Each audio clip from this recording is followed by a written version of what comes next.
अब्दुल्ला पान शॉप, एक मुफलिस, इंतहाई मुफलिस, इतना मुफलिस कि उसके बाद सिर्फ एक चड्डी रह गई थी। उसने देखा अब्दुल्ला पान शॉप, गुड, आगे बढ़ा। अब्दुल्ला कॉफी शॉप, आगे बढ़ा। अब्दुल्ला फलाना, आगे बढ़ा। उसने अब्दुल्ला ठिकाना, उसकी हट गई, उसने चड्डी उठा करके आसमान की तरफ घुमा के फेंक दी।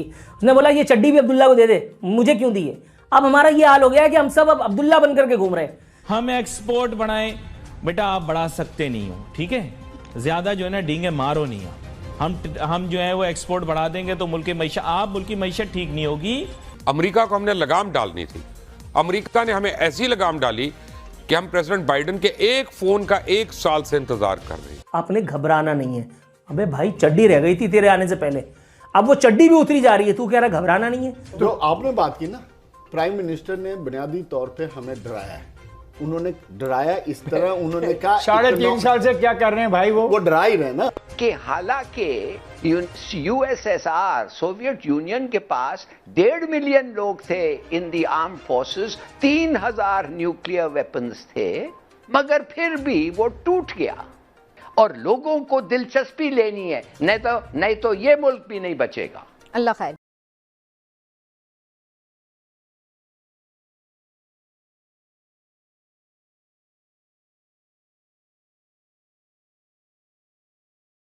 अगर एक ही पहलू पर तवज्जो दी जाए तो हमारे पास सोवियत यूनियन की मिसाल है कि दुनिया का सबसे ताकतवर फोर्सेस भी सोवियत यूनियन को इकट्ठा ना रख सके। तो आपने बात की ना, प्राइम मिनिस्टर ने बुनियादी तौर पे हमें डराया है। उन्होंने डराया इस तरह, उन्होंने कहा 3.5 साल से क्या कर रहे हैं भाई, वो डरा ही रहे ना। उन्होंने एक दफा फिर डराने की कोशिश की है कि सोवियत यूनियन की जो डिसइंटीग्रेशन हुई है उसके पीछे उसका इकोनॉमिक कोलैप्स है। तो प्राइम मिनिस्टर ये कहना चाहते हैं कि अगर इकोनॉमिकली हमने अपने को स्टेबलाइज नहीं किया, जिस तरह एक दिन पहले हमने मिनी बजट पास करके किया है, अगर हमने वो रास्ते अडॉप्ट नहीं किए तो हमारा हाल सोवियत यूनियन तो फिर ये इस पर जो मेरे लिए परेशानी की बात है वो ये है कि जब प्राइम मिनिस्टर इस किस्म की धमकियां दे, मैं तो इसको धमकी समझता हूं, क्योंकि जब आप इस तरह से मजबूर हो के कंप्रोमाइज करते हैं, सिक्योरिटी के ऊपर आप डील करते हैं, दैट मीन्स आपकी विकेट कमजोर है, आप वीकर पोजीशन से बात कर रहे हैं। हम एक्सपोर्ट बढ़ाएं, बेटा आप बढ़ा सकते नहीं हो, ठीक है, ज्यादा जो है ना डींगे मारो नहीं। हम जो है वो एक्सपोर्ट बढ़ा देंगे तो मुल्क की मईशत ठीक नहीं होगी। उसकी वजह यह है कि आपके पास एक्सपोर्ट करने को हैगा कुछ नहीं। क्लियर बात करता है अली नासिर, घुमाता फिराता नहीं है, बिल्कुल स्ट्रेट फॉरवर्ड। हाँ अंकल, आप जो व्हाट्सएप पे टोपियां कराते रहते हैं ना, $100 बिलियन हो जाएगी, ये हो जाए, पाकिस्तान कर नहीं सकता। आई एम सॉरी, पाकिस्तान में पोटेंशियल भी नहीं है, पाकिस्तान के पास सरप्लस भी नहीं है, पाकिस्तान एक्सपोर्ट नहीं कर सकता। पाकिस्तानी टैक्स ही नहीं देते, पाकिस्तान की एक्सपोर्ट कुछ नहीं है, पाकिस्तान इंपोर्ट ज्यादा कर रहा है, कुत्ते का खाना आ रहा है, कुत्ते के खाने के पीछे पड़े हुए बस। और ऐसी कैफियत में कुत्ते के खाने के दुश्मन बने हुए हैं, जबकि जितनी आम शख्सियात हैं सबके पास कुत्ते रहे। हमारे मुल्क के फाउंडर, हमारे मुल्क के फादर कायदे आज़म मोहम्मद अली जिन्ना साहब के पास 2 कुत्ते थे, मुशर्रफ साहब के पास 2 कुत्ते थे। फर्क यह कि इमरान खान साहब के पास सिर्फ 1 है, नहीं जो उन्होंने पाला हुआ है। अच्छा समझता गए होंगे, देखो मैं घसीटता ज्यादा हूं, मारता कम हूं, मैं क्लियर कट बात कर देता हूं। उनके पास 1 है जो पाला हुआ उन्होंने। बात यह कि औरतों का मेकअप, ये स्टूपिड, जो मैं बार बार कहता हूं, क्योंकि औरतें जो हैं वो खास तौर पे प्रोग्राम को बहुत पसंद करती हैं। हाउसवाइफ्स, मैंने भी घर जाना है। औरतें प्रोग्राम को खास तौर पे बहुत ज्यादा पसंद इसलिए करती हैं क्योंकि मैं हमेशा औरतों के मेकअप के मुतालिक बात करता हूं कि उसके ऊपर टैक्स लगाने की जरूरत ही नहीं है। अच्छा यार, और तो कुछ अच्छा है नहीं इस मुल्क के अंदर, कम से कम खवातीन ही मेकअप कर लें तो दुनिया थोड़ी बेहतर लगेगी। तो इसके साथ ही आगे चलते हैं। ये इश्यूज नहीं है पाकिस्तान के, ये स्टूपिड इश्यूज हैं। लग्जरीज हम मंगा रहे हैं, हम कोई लग्जरी नहीं मंगा रहे, आप बिल्कुल फकीरों की तरह रह रहे हो।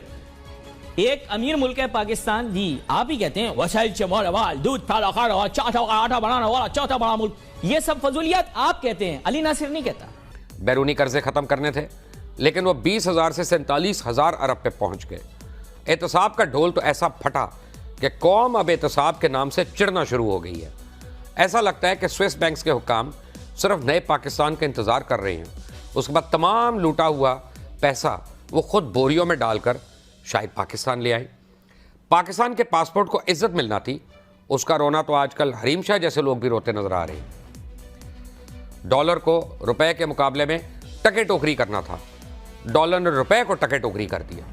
अमेरिका को हमने लगाम डालनी थी, अमेरिका ने हमें ऐसी लगाम डाली कि हम प्रेसिडेंट बाइडेन के एक फ़ोन का 1 साल से इंतज़ार कर रहे हैं, लेकिन फ़ोन की घंटी है कि बजने का नाम ही नहीं ले रही।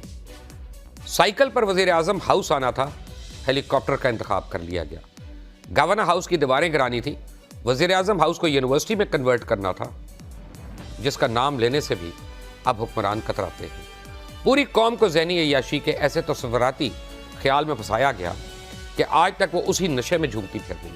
लेकिन आपने जहन में रखना है कि नवाज शरीफ चोर था और आसिफ अली जरदारी डाकू है, और ये जो है ना, ये 72 साल बूढ़ा, ये जो बिलावजह हैंडसम चल रहा है, ये रुकैया ब्यूटी क्रीम का ये ब्रांड एम्बेसडर, ये पारसा है। फाइनेंशियल हालत पाकिस्तान की ये है कि वो जो मूछें बढ़ा बढ़ा करके फिरौन जैसी मूछें लेकर के चब्बर जैदी घूम रहा है, उसने एक बार सच बोलने की क्या जहमत की कि इतना बड़ा हाथ, और उसके बाद चब्बर जैदी कह रहे हैं नहीं, वो असल में मैंने ये नहीं कहा था, मैंने कुछ और कहा था।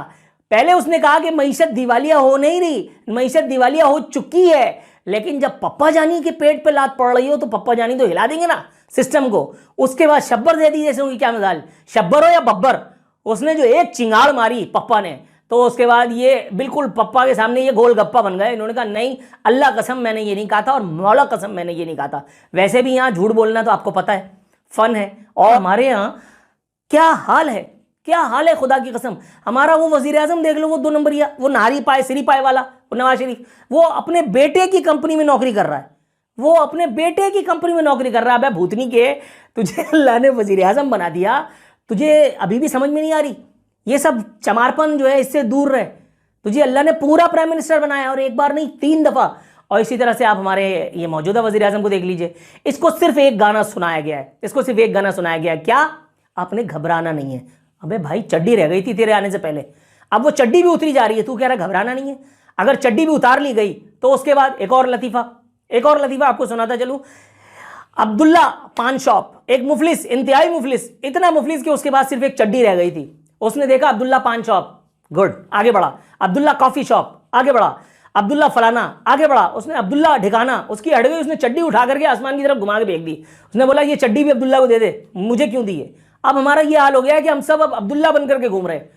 चड्डी रह गई थी, वो भी ये उतारे जा रहा है, और उसके ऊपर कहता है घबराना नहीं है। अबे घबराना नहीं है, इसके बाद तो हमारे पास कुछ रह ही नहीं गया, सुन सरकार, अब हम क्या करें? बिजली की कीमत हमारी बर्दाश्त से बाहर, पेट्रोल की कीमत हमारी बर्दाश्त से बाहर, और तू कह रहा है घबराना नहीं है। कभी तुझसे पूछ ले कि तूने क्या किया, तो तू कहता है कि हमारे हाथ बंधे हुए हैं, तू कहता है कि ये पिछलों का किया धरा है। तो भाई तू क्या बाजा बजाने के लिए आया? अगर तुझे कुछ करना ही नहीं था तो तू यहाँ क्या करने के लिए आया? फिर ये